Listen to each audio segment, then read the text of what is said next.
Hello and welcome to Moneylife. This is Sucheta Dalal. Today we are going to talk about those famous or infamous bank bailouts. And the bad news is that the Reserve Bank of India seems to have come up with yet another framework that is actually going to give a lot of leeway to willful defaulters. I know it's terrible, and we need to know it because it all comes at our cost.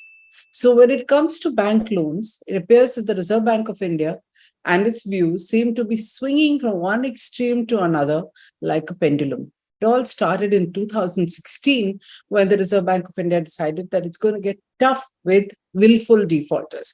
Now, willful defaulters are people that the Reserve Bank itself describes as businesses that have the ability to pay but don't want to pay. Or there are accounts which have been classified as frauds. So in 2016, the RBI came up with a rule that made it very strict about when and how an account is going to be declared as a non-performing asset, as a willful defaulter, and when forensic audits will be done and things will be classified as frauds. All this has happened in line with the bankruptcy code, brand new bankruptcy code that was passed and which started off in a big bang way, but has now shrunk to being like every other regulation and law in India, kind of doesn't work. Okay. So the RBI at that time thought everything is going to be gung-ho, there's going to be a bankruptcy law, we're going to be strict about identifying borrowers. And it had such an extreme view that they said borrowers, which is large companies, will not even be given a hearing before declaring them as willful defaulters. Some of them went to court. The matter slowly wound its way to the Supreme Court, which earlier this year decided that the principles of natural justice cannot be sidestepped. So there was an order around March. Justice Chandrachud was part of the bench that presided over this. And if you ask me, in my view, banks did not want a hearing, did not want, it's not that they didn't understand principles of natural justice, but the minute you give them a hearing, the borrower brings things on record which would have shown shoddy documentation and dubious lending practices of banks. So why not just declare them? You know that they are on the back foot, declare them as defaulters, drag them to the bankruptcy code because the laws had been made one-sided.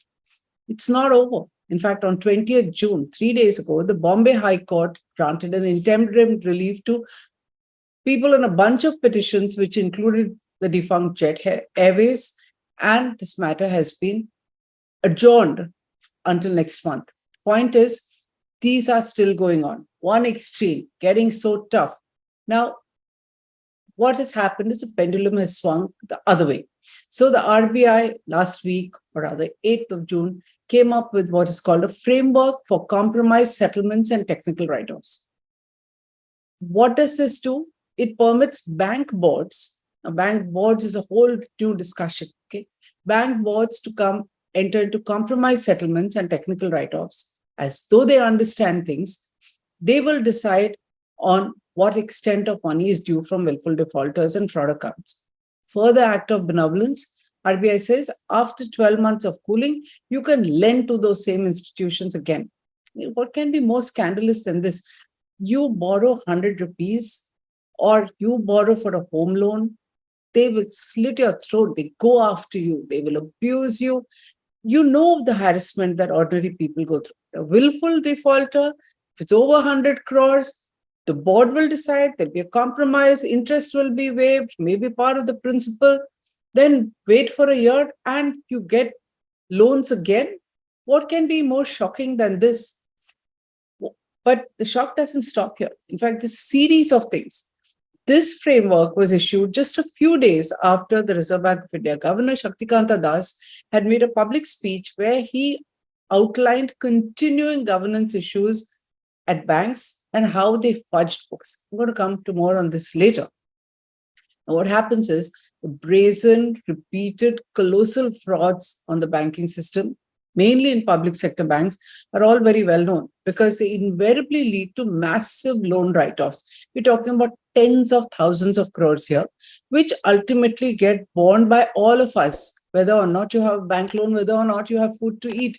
Because when money goes out from the exchequer to bail out banks, that money could have been used for education, social welfare, infrastructure, roads, helping the poor, giving them rations. All that money is given away to banks to recapitalize them. So who are the beneficiaries? People like maybe the Sandesras, who are willful defaulters here. The whole family has scuttled abroad. They were discovered in Nigeria, where they continue to run a thriving oil business. So why is the RBI so sympathetic to big bank defaulters who exploit the system and ensure that extraordinarily large amounts of money are written off regularly? This column has repeatedly written that all this was done for the bankruptcy code in the beginning. Bankruptcy code itself is not working. In fact, we were told that that code is going to be rewritten because write-offs had reached 80 to 95% and nobody was batting an eyelid, which means a secured lender lending 100 rupees, let's not say 100 rupees, 100 crores to a company was ready to write off 95 crore. Try getting 1,000 rupees written off on your motorcycle loan and see what happens. But if it's above 100 crores or 1,000 crores, 95% of what you owe was written down.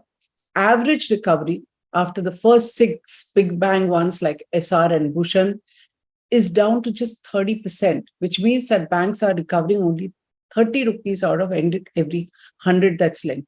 What happens to the remaining 70? Well, first of all, it affects their capital adequacy. Then the finance ministry in every budget is giving away huge amounts of money to recapitalize banks. And this is amazingly huge. And who are the beneficiaries? Say, Reliance Capital of the Anil Ambani Group owes 40,000 crores after a lot of sell-offs and adjustments. And the infamous Videocon Group owes 71,000 crore crystallized debt to the banking system and others. Now, instead of fixing the bankruptcy laws, the RBI circular is going to open the doors to bigger collusion with bank boards presiding on compromise settlements. Remember, bank boards are packed with political appointees and they know very little about banking. Some of them are journalists, social activists, doctors. They're on the boards of our largest companies. You may find it strange, but go and look at PSU boards. They will decide what compromise will happen. In fact, a former central banker, TV Gopal Krishnan, has said, in India, unfortunately, banks in general and PSBs in particular are sources of loot. And unlike in any part of the world, this loot is officially categorized as non-performing assets. Amazing, isn't it? Non-performing assets is another word for bad loans. And it is mainly due to willful defaults, people borrowing tens of thousands of crores and saying, we will not repay. Now, luckily, this time, the All India Bank Officers Confederation, IBOC it's called, and All India Bank Employees Association have been the first to vociferously protest about it. They represent over 6 lakh bank employees, and they have said, withdraw the circular. It is not fair. It is not correct. They've called it political. In fact, former IBOC General Secretary Tri Franco has written that banking fraud has risen 17-fold in the last 8 years, from 34,993 crore in 2005 to 14 to 5,89,000 crore in the period 2015 to 23. Now let's come to the timing of this. It is extremely suspect because this drastic bonanza for defaulters is coming as we head into a general election. And we all know that when there is an election, industrialists of all kinds, defaulters or not, become very important because they may be defaulters as far as the bank is concerned. They are extremely wealthy. Most of them who have run away from India are doing, like I said, very well abroad. The Sandeshras have a of Sterling Biotech Group, in case you've forgotten, have a thriving oil business in Nigeria. Jatin Mehta of Suraj Diamonds and 2 other diamond companies, they changed the names, is sitting fighting a case in London after having gone to the Gulf, and plenty of money to fight a case in the UK, which has said that there is potentially a $1 billion fraud, right? And then there is Vijay Mallya sitting merrily in London, Nirav Modi in a jail, of course, but in London, Mehul Choksi sitting in the Caribbeans and has the support over there to ensure that he's not extradited to India. Nothing happens without loads of money. Okay, so they have plenty of money, they're all important, and this kind of a compromise framework will allow them to come triumphantly back. Of course, RBI says we have, some caveats, which is that criminal cases will continue. We know that this is hogwash. Criminal cases, our investigation agencies are very good at making a splash with arrests and raids. After that, it goes into a black hole, a 20-year litigation, and their record of successful litigation is abysmal. Most of the time, the charges can't be proved, everything is dropped because it happens decades later. There's a way to game the system when things drag on and on and on. So don't expect anything, because remember, these people are going to come back, do a compromise, cases may go on, but you're allowed to lend to them. So they will be back as borrowers, maybe with new companies. Now, what are the amounts involved? The government, the finance minister herself has put the numbers, but let's come step by step. So first, they call them technical write-offs. Government used to aggressively go after anybody who says this money is not recoverable. Finance minister herself has told the Rajya Sabha that when there are technical write-offs, only 13% of such loans are recovered, which means, and we had a former deputy governor on the board of Moneylife Foundation who said, by the time you declare an account at NPA, there's really nothing to recover. It's 13%. But government had us and all their blind followers believe that, don't worry, it's a technical write-off. The same language is being used again. Nothing is going to come back. 13% has come back. Secondly, RBI governor is saying banks are themselves fudging things. He has not named names. He has not punished anyone. That also is a tragedy. But what has he said they do? They bring two lenders together for loan sale and buyback to fudge how bad things are. They persuade good borrowers. Persuade is another word for arm twist. To enter into structured deals with stressed borrowers so that bad loans are hidden.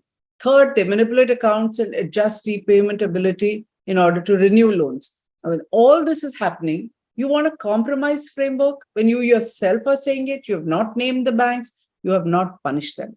Thirdly, as recently as December 2022, Finance Minister Nirmala Sitharaman herself has told the Rajya Sabha that write-offs by banks in just the last 5 years is a stunning 10.09 lakh crores.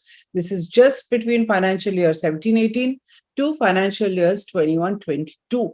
We're not even talking about 2014 to 2018, which is the first 4 years. It would be a stretch now to blame all this on the previous UPA2 government. Also remember, this massive write-off is on the part of banks. Then the government has given 2.76 lakh crore to the PSU banks to recapitalize them. That's more money going out of the exchequer. They lose 10.09, they get 2.76. This is only banks. Public sector undertakings like BSNL have been bailed out 3 times. There's no solution to what to do with this company. It is not allowed to grow and it's not allowed to die. So it gets 3 bailouts. And hold your breath about the size of this. Okay, I mean, you have to then look at it in percentage of your education budget, your health budget. So BSNL got 74,000 crore in 2019. It got 1.64 lakh crore in July 2022. And now again, 89,000 crore, or rather almost 90,000 crore has been approved on 7th June this year, a few days ago, by the Union Cabinet. This kind of money is just going to fill these holes in public sector undertakings with no solutions. Contrast this with what happens with us, the middle class. I've been harping about what happens when we take loans. Forget about when we take loans. Sharp contrast to the attitude to big borrowers. The government gives a damn about middle class investors who depend on statutory regulators doing their job. Invariably, they catch people after there's a fraud or a collapse. Strictly regulated intermediaries like credit rating firms and statutory auditors are not doing their job because, again, the regulators are looking the other way, not catching them. And because we, the middle class, who are not in government, we have to save for our pensions and for our retirement. So we put our nest egg, hoping to maximize it, because we're not going to get an inflation adjusted pension from the government. We put our money in AAA rated bonds or AAA rated debentures. And what happens? Because the government has been ignoring all the wrongdoing that's happening, you had infrastructure, leasing, and financial services, which collapsed, AAA rated NCDs, Diwan Housing Finance Limited, AAA rated NCDs, massive fraud that went undetected. These were all systemically important groups. The RBI was supposed to keep a hawk-like eye on them. Third is the Stray Group, where investors are running from pillar to post. Two large companies were allowed to become financial conglomerates. The regulator was sleeping. The same regulator is doing a framework for compromise and settlements because nobody holds regulators accountable. Worst of the lot is those 81 bonds of Yes Bank. They made fixed deposit holders shift to these bonds, saying they're more secure and give you a higher return.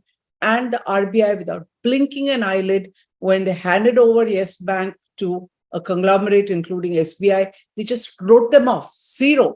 So imagine you have saved 10 lakhs, maybe put them in these bonds for your retirement, gone to zero. People are fighting a case which is expensive, which drags on forever.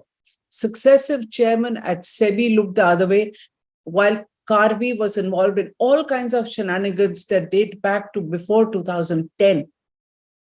Turned a blind eye, didn't look at what it was doing, allowed it to be spread across the capital market with a number of intermediary businesses, and then it collapsed. A few thousand crores have gone. People are waiting. They've been fobbed off with a few lakhs that came from the National Stock Exchange Investor Protection Fund, which is a joke. There were 30 broker defaults over there. Again, the defaults are into crores and tens of crores or hundreds of crores. Each investor got a few lakh rupees from this investor protection fund. The biggest joke was the failure of Punjab and Maharashtra Cooperative Bank, which was brought down by a relative of Diwan Housing. The same Vadhavan family killed Diwan Housing on one side, another branch of the family, Housing Development and Infrastructure Limited, HDIL. They're all sitting in jail. It's cold comfort for people. But the joke here is RBI officers through two separate cooperatives had 200 crore in this bank. I mean, will they not even protect their own assets? Inspectors came from the same pool which had money over there. Even those investors are still crying because while the bank has been taken over, money is still locked in. These are hard-earned, tax-paid savings of middle-class people like me. Fortunately, I've not been a victim. The government and its finance ministry have not had one word of sympathy for their losses, let alone any attempt to minimize the damage. In fact, it shows the same hard attitude even when home buyers were left in the lurch because a whole bunch of companies borrowed heavily, large groups with 10 and 20 projects just collapsed. And all those are fighting and, they've had to spend on legal fees. They're fighting in court. They've got some justice. Those are dragging on. They've been left to the lurch. In fact, compare the government's attitude to middle-class investors from the way it has treated wrestlers, the women wrestlers who allege sexual harassment. It's exactly the same. Not a word, no sympathy. In fact, blame them. So middle-class investors are said, you're foolish, you didn't take enough care, what were you doing? You should have been careful. Exactly the same attitude. While the women athletes were vilified and a powerful political strongman is protected, here it is big and powerful industry that's being protected with a new framework which allows compromise. And as I said again, by who? Bank boards packed with political appointees, packed with chosen chartered accountants and lawyers who help in doing these deals. What a wonderful world, right? If you feel angry, share this so that more people are educated on what's happening. Thank you.